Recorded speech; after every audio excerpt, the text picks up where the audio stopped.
Hello दोस्तों। Ninth के physics class में आज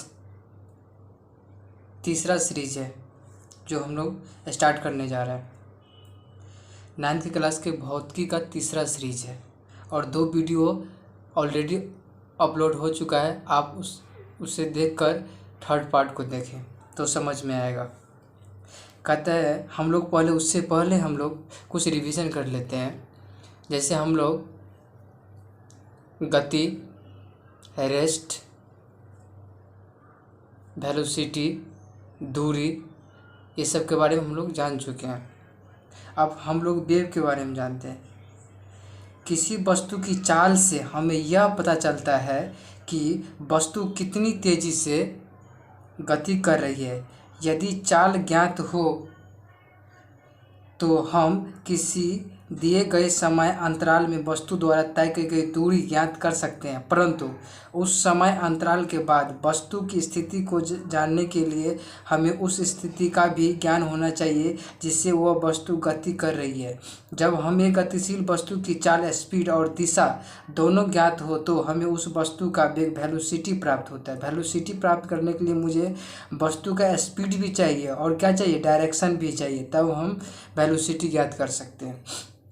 किसी वस्तु का वेग वह राशि है जो वस्तु की चाल और उसकी गति की दिशा देती है। वस्तु की चाल और वस्तु की क्या देती है, दिशा देती है। उदाहरण के लिए जब हम कहते हैं कि किसी कार का वेग 60 किलोमीटर प्रति आवर पूर्व है तो हमें कहने का तात्पर्य होता है कि कार 60 किलोमीटर प्रति आवर की चाल से पूर्व दिशा की ओर जा रही है। यदि किसी वस्तु की चाल या उसकी गति की दिशा में परिवर्तन हो तो वस्तु का वेग में परिवर्तन हो जाता है। देखिए, याद रखिए, यदि किसी वस्तु की चाल या उसकी गति की दिशा में परिवर्तन होता है तो वस्तु के वेग में भी क्या होता है, परिवर्तन होता है।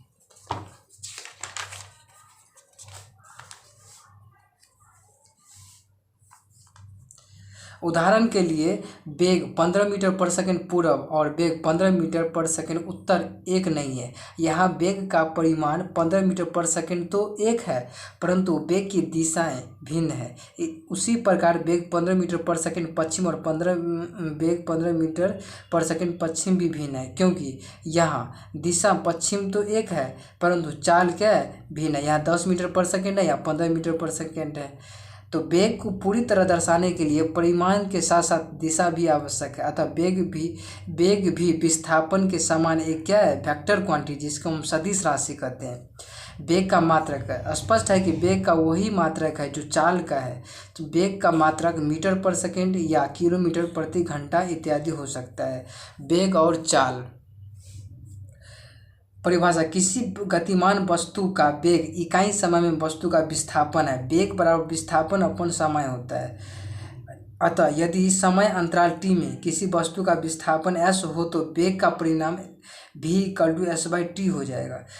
चूँकि समय हमेशा आगे बढ़ता है इसीलिए t हमेशा धनात्मक होगा। अतः वेग का वह चिन्ह वही होगा जो विस्थापन का है। जब विस्थापन धनात्मक दिशा में है तो गति धनात्मक दिशा में होती है और वेग धनात्मक होता है, चाहे निर्देशांक रेखा पर कहीं भी विस्थापन होता है। इसके विपरीत जब विस्थापन ऋणात्मक हो तो वेग ऋणात्मक होता है और गति ऋणात्मक दिशा में होती है। उदाहरण के लिए चित्र 2.3 में यदि प्रत्येक विस्थापन S1 एवं S2 0.5 सेकंड में मान लिया हुआ हो, अर्थात t बराबर 0.5 सेकंड हो, तो समीकरण 2.3 से वेग v1 बराबर S1/t तो +2 मीटर और 0.5 इक्वल टू +4 मीटर पर सेकंड। फिर v2 equal to S2/t -2 metre 0.5 -4 metre पर सेकंड। चाल, स्पीड सिर्फ बताते हैं कि वस्तु कितनी तेज चल रही है और इससे दिशा का ख्याल नहीं किया जाता। चाल, वेग का सिर्फ परिमाण मैग्नीट्यूड होते हैं। उपयुक्त दोनों वेग के लिए चाल कितना है, 4 मीटर पर सेकंड। चाल और वेग में अंतर: चाल इकाई समय में चली गई दूरी है जिसमें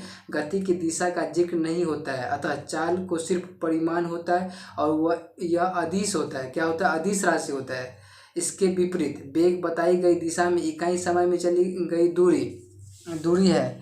अतः वेग को परिमाण और दिशा दोनों होते हैं और यह सदिश राशि है। चाल में परिवर्तन सिर्फ उसके परिमाण में परिवर्तन से संभव है, जबकि वेग में परिवर्तन उसके परिमाण में, उसकी दिशा में या परिमाण और दिशा दोनों में परिवर्तन हो सकता है। अचर वेग में अचर चाल अंतर्निहित है, जबकि अचर चाल में अचर वेग अंतर्निहित है।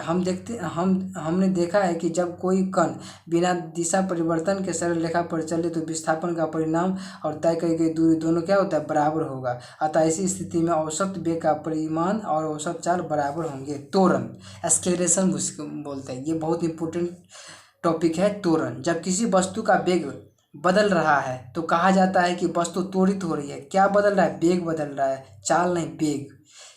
परिभाषा, समय के साथ वेग के परिवर्तन की दर को त्वरण कहते हैं। समय के साथ वेग के परिवर्तन, at the rate of change of velocity per unit time. त्वरण धनात्मक माना जाता है यदि वेग बढ़ रहा होता है और त्वरण ऋणात्मक माना जाता है यदि वेग घट रहा होता है। ऋणात्मक त्वरण को अवत्वरण, डिक्लेरेशन या मदन रिटार्डेशन भी कहा जाता है। यदि t1 से t2 के बीच समय अंतराल में वेग v1 से बदलकर v2 हो जाता है तो वेग में परिवर्तन v2 माइनस v1 और समय अंतराल t2 माइनस t1 के अनुपात को इस समय अंतराल में औसत एवरेज त्वरण a कहा जा सकता है। a equal to v2 minus v upon t2 minus t1। औसत त्वरण की दिशा वेग में परिवर्तन की दिशा में होती है, अतः त्वरण की परिमाण और दिशा दोनों है, अर्थात त्वरण एक क्या है, सदिश राशि है। त्वरण क्या है, सदिश राशि है। यदि त्वरण की दिशा वेग की दिशा में हो तो वेग का परिमाण बढ़ेगा और यदि त्वरण की दिशा वेग की दिशा के विपरीत हो तो वेग का परिमाण घटेगा। एक समान त्वरण, जब किसी वस्तु के वेग में बराबर समय अंतराल में, चाहे समय अंतराल कितना ही छोटा क्यों ना हो, बराबर परिवर्तन होता है तो उसका त्वरण एक समान या अचर, यूनिफॉर्म या और कांस्टेंट कहा जाता है। उदाहरण के लिए हम सीधी सड़क पर विराम से चलती कार को लेते हैं। शुरू में उसका वेग शून्य है क्योंकि कार विराम से चलना शुरू करता है। विराम मतलब रुका हुआ, ठीक है। मान लें कि कार का वेग 1 सेकेंड के बाद 5 मीटर पर सेकेंड और 2 सेकेंड के बाद 10 मीटर पर सेकेंड, 3 सेकेंड के बाद 15 मीटर पर सेकेंड और आगे भी ऐसा ही है। अतः प्रति सेकंड कार का वेग 5 मीटर पर सेकंड बढ़ता है।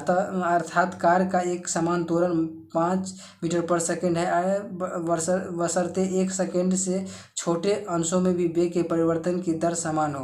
मान लिया कि एक कण, पार्टिकल, एक सरल रेखा, स्ट्रेट लाइन पर एक समान त्वरण, यूनिफॉर्म एक्सेलरेशन से गतिशील है। किसी समय अंतराल t के प्रारंभ में उस कण का वेग u प्रारंभिक वेग और अंत में v अंतिम वेग हो जाता है तो त्वरण बराबर वेग के परिवर्तन अपन समय अंतराल बराबर 1 equal to v minus u upon T.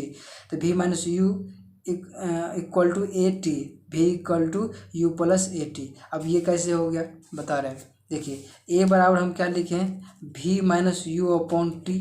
इसको क्या करते हैं, क्रॉस मल्टीप्लिकेशन करते हैं तो ए टी इक्वल टू क्या हो जाएगा, v माइनस यू। अब v का मुझे निकालना है तो इसको इधर ले जाइए तो a t minus u equal to v हो जाएगा। तो v इक्वल टू क्या होगा,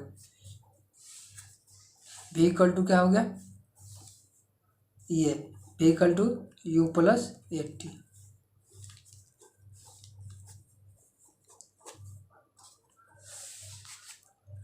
त्वरण का ऐसा मात्रक मीटर पर सेकंड प्रति सेकंड मीटर पर सेकंड स्क्वायर होता है। त्वरण का ऐसा मात्रक मीटर प्रति सेकंड होता है। प्रति सेकंड को बोल सकते हैं मीटर पर सेकंड स्क्वायर। असमान त्वरण, यदि बराबर समय अंतराल में वेग में बराबर परिवर्तन नहीं होता है तो त्वरण असमान या अचर या नॉन यूनिफॉर्म या वेरिएबल कहलाता है। ध्यान दें, यदि वेग एक समान हो तो अर्थात वेग में परिवर्तन नहीं हो रहा हो तो त्वरण क्या हो जाएगा, शून्य हो जाएगा। अब ये वीडियो यहीं पे स्टॉप करते हैं। 3 वीडियो अपलोड हो चुका है। ग्राफ पढ़ने से पहले ये तीनों वीडियो को आप अच्छा से देख लीजिए, उसके बाद ग्राफ का वीडियो, अगला जो ग्राफ वीडियो होगा उसको आप अच्छे से समझ पाएंगे। थैंक यू लास्ट तक देखने के लिए।